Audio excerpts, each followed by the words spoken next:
안녕하세요. 저는 평소에 사연을 듣는 걸 좋아해서 많이 듣습니다. 세상에는 정말 이상한 사람들이 많더군요. 이야기가 좀 과장된 것처럼 보이는 이야기도 많지만 한 가지 확실한 것은 세상에는 정말 미친 사람들이 많다는 겁니다. 말도 안 되는 일도 많이 일어나는 것 같고요. 제가 겪은 이야기도 해보고 싶어서 이렇게 사연을 보냅니다. 이 이야기는 정말 과장되지 않은 이야기입니다. 오히려 생략된 게 많겠죠. 글 쓰는 재주가 없지만 잘 좀 다듬어 주시기를 바랍니다. 아무튼 저는 농사일을 하고 있습니다. 정확한 지역은 말씀드릴 수 없지만 전라도 지역 쪽에서 커다란 하우스를 지어놓고 딸기 농장을 하고 있습니다.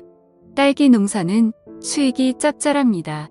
대신에 초기에 투자 비용이 많이 드니까 딸기 농사할 생각 있으신 분들은 돈을 많이 모아서 하시기를 추천드립니다. 요즘에는 킹스베리라고 해서 커다란 딸기가 잘 팔리는데 이게 돈이 엄청나게 듭니다. 기회가 되시면 한번 잡숴보세요. 아무튼 이 이야기는 제가 딸기 농장을 하고 제법 익숙해졌을 때 있었던 일입니다. 당시에 딸기 수확철이 다가오니 쉴 새 없이 바빠지기 시작하더군요. 수확철이 다가오면 하루에 15시간씩 일을 해도 시간이 모자라고 주변 사람들한테 도움을 받아야만 간신히 수확을 정상적으로 할 수 있는 수준입니다. 시기 안에 다 수확을 못하면 신선도가 확연히 떨어지면서 가격이 많이 낮아집니다. 그래서 가장 비싼 값을 받을 수 있을 때 얼른 수확해서 내다 팔아야 합니다. 저는 주로 경매를 통해서 판매를 하거든요. 경매에서는 또 신선도를 엄청나게 따집니다. 그래서 오늘도 빠른 손놀림으로 딸기를 수확하고 있었는데 갑자기 우리 딸기 농장 안으로 어떤 아줌마 한 명이 불쑥 들어오는 겁니다. 이곳에 사는 아줌마 같지는 않고 한껏 꾸민 것처럼 보이는 도시 아줌마 같은 모습인데 선글라스를 쓰고 있더군요. 그 아줌마는 제게 다가오더니 딸기 조금만 팔 수 있냐고 물어보더라고요. 말을 하면서도 주변을 두리번거리며 마치 누군가 자기를 알아볼까 무서운 듯이 딸기를 조금만 팔 수 있냐고 묻는 겁니다. 그래서 어느 정도 살 거냐고 물어보니 지금 가진 게 1,000원밖에 없는데 1,000원 어치 살 수 있냐고 하길래 정신 있는 사람인지 없는 사람인지 세상에 1,000원어치 딸기를 사려고 농장까지 오는 사람이 어디 있냐며 바쁘게 죽겠는데 지금 장난하는 거냐고 화를 냈습니다. 여기는 딸기 농장이니 소매로 나온 것보다 싸게 살 수 있는 거 아니냐고 말하길래 그렇긴 하지만 1,000원어치는 안 판다고 말했습니다.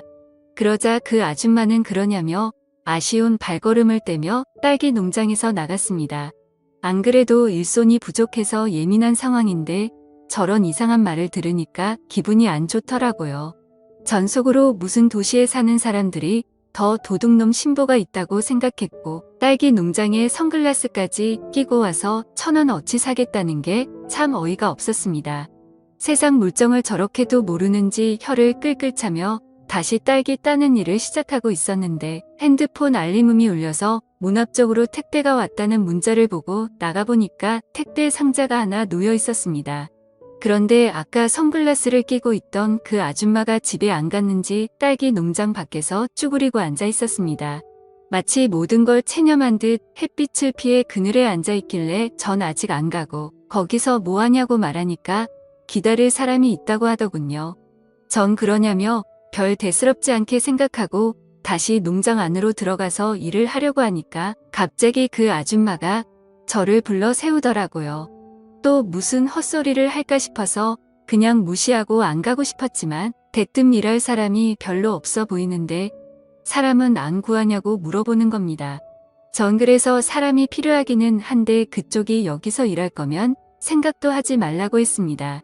농사 일이라는 게 보기에는 설렁설렁 하는 것처럼 보여도 다 기술이 필요하고 근성이 필요한 일이라며 제가 잔소리를 좀 했죠.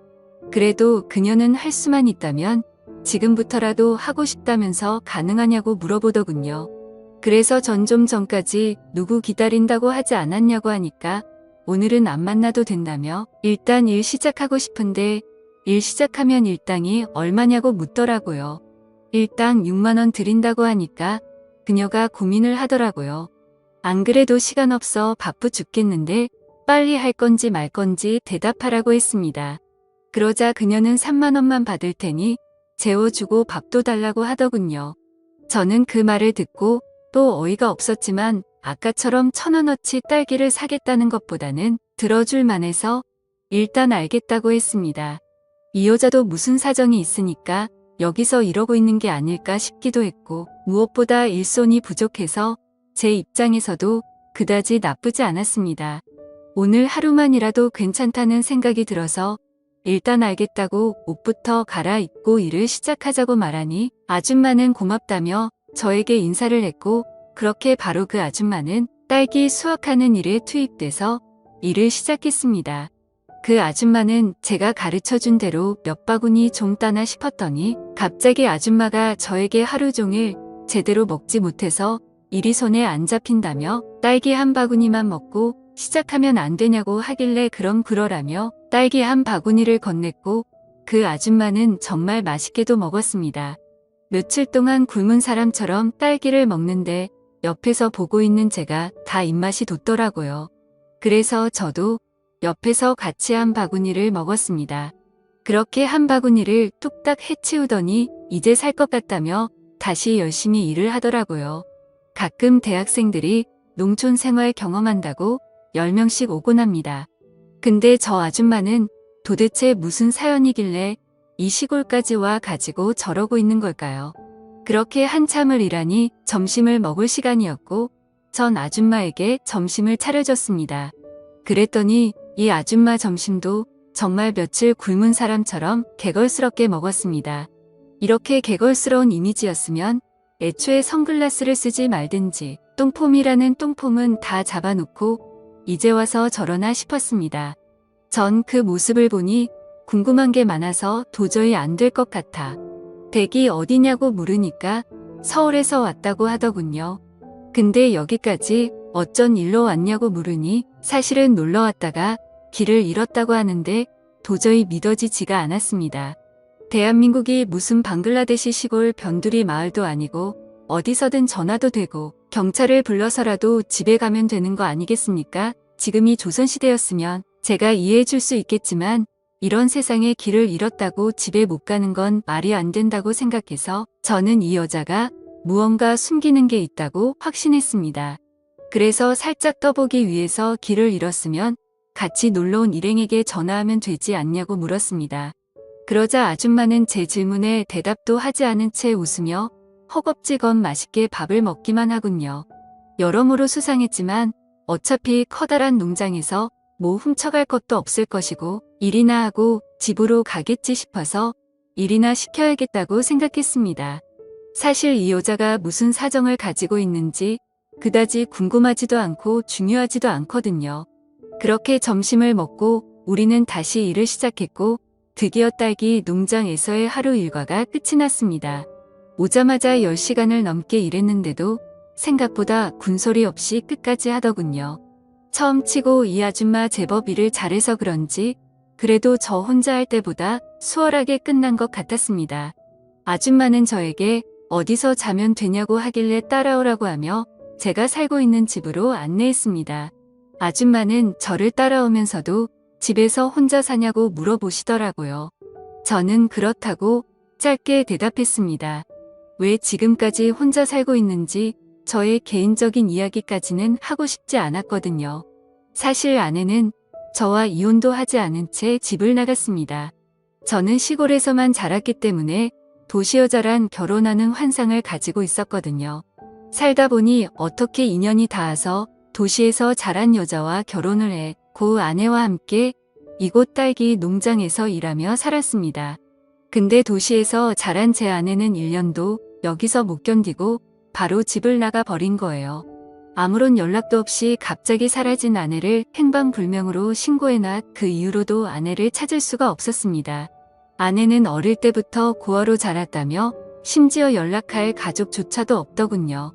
사기 결혼을 당한 게 아닌가 생각했지만 시간이 지나고 나니 아내라는 존재도 서서히 잊혀지더라고요.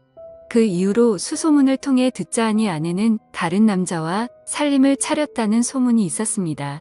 그걸 본 사람도 있다고 해서 처음에는 아내를 찾아볼까 하고 백방으로 나섰지만 결혼한 서방도 버리고 집을 나간 여자인데 이렇게까지 찾을 이유가 없다고 생각해서 후에 그마저도 그만뒀습니다.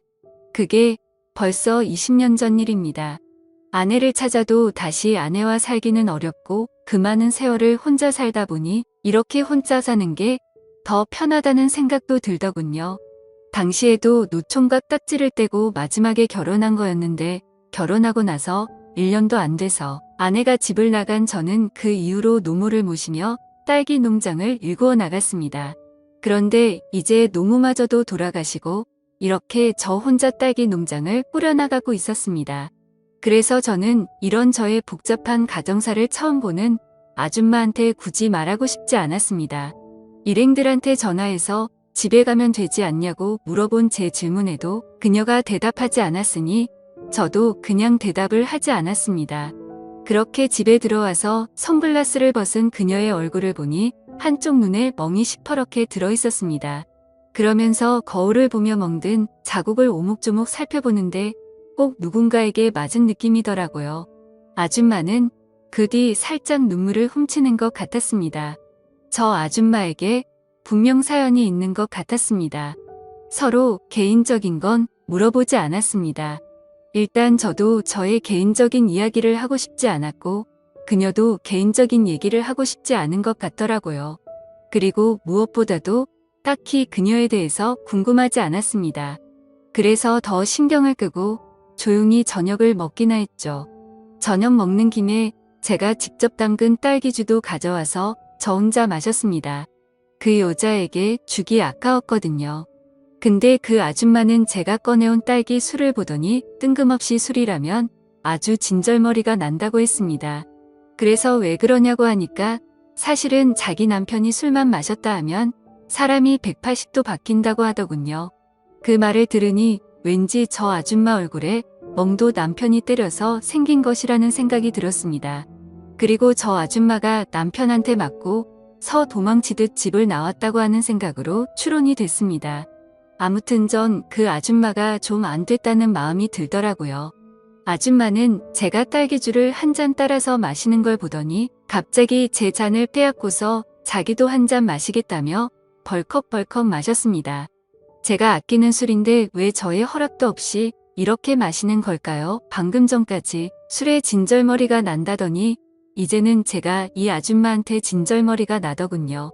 아무튼 딸기 1,000원어치 산다는 그 첫 인상부터가 마음에 안 들었는데 여러모로 재수가 없는 여자입니다.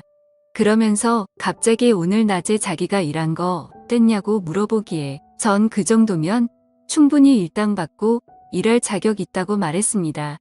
저에게 그럼 이곳에서 일주일 정도 일해도 되냐고 하길래 전 마침 사람도 필요하겠다 그러라고 했습니다. 저 혼자서 하면 딸기 수확이 완료되는데 10일이 넘게 걸립니다.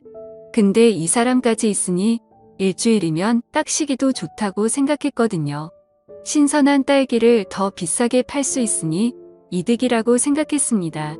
그렇게 해서 그 아줌마는 저의 농장에서 일주일 동안 일하게 되었는데 함께 일하다 보니 제가 그 아줌마에게 정이 든 것 같았습니다. 아줌마는 어느새 선글라스를 벗어 던지고 멍든 눈으로 저와 같이 일을 했습니다. 그렇게 저희는 서서히 허물없이 지내는 사이가 되었고 저희는 서로에게 조금씩 편해졌습니다. 그러다가 이제는 그 아줌마가 떠날 마지막 날이 되었고 아줌마는 농장을 끝내고서 이제 가보겠다고 말했습니다. 그래서 전 하룻밤만 자고 내일 일찍 가라고 하니까 아줌마는 아니라면서 이제 가보겠다고 하는 겁니다. 전 그 말에 아줌마에게 하지 말아야 할 말을 하고 말았습니다.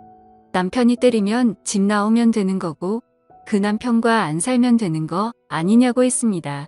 내 마누라도 나랑 같이 딸기 농장 하기 싫어서 집 나갔는데 당신이라고 못할 게 뭐냐고 따졌습니다. 헤어지는 게 아쉬워서 그랬던 걸까요? 저는 그녀에게 괜히 화를 냈습니다.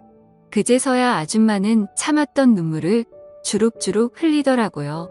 그러면서 저에게 뭘 알길래 그렇게 말하냐고 해서 솔직히 처음부터 다 알고 있었다고 말하며 그 눈에 멍든 자국이 왜 생겼겠냐고 말하니 아줌마는 하염없이 울기 시작했습니다.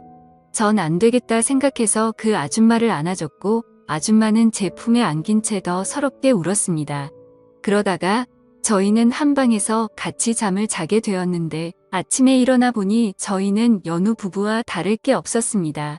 전 이 아줌마와 하룻밤을 함께 보내보니 더 이상 이 아줌마를 누군가에게 보내고 싶지 않았습니다. 저는 그 아줌마를 설득하기 시작했습니다.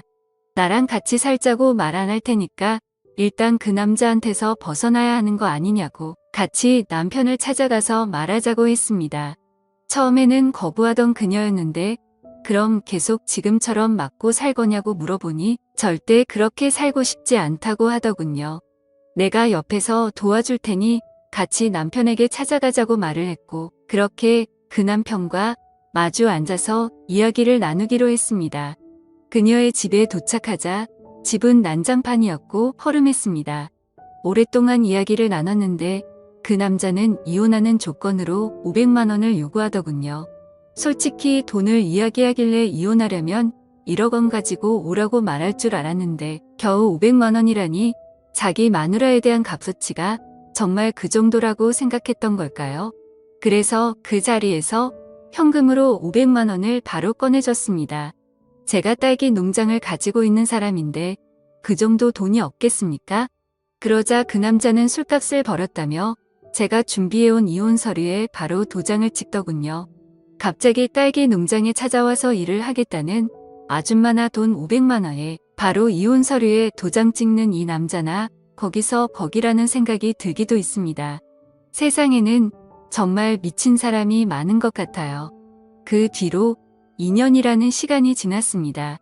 선글라스를 끼고 딸기 1,000원어치 사려고 했던 그 이상한 아줌마는 지금 제 아내가 되어 함께 딸기 농사를 지으며 살고 있습니다. 집 나간 아내의 소식은 아직도 알 수 없지만 이제 제 아내는 그 아내가 아닌 이렇게 딸기 농장으로 찾아온 아줌마가 지금의 제 아내가 된 것입니다. 물론 딸기만 하는 건 아닙니다.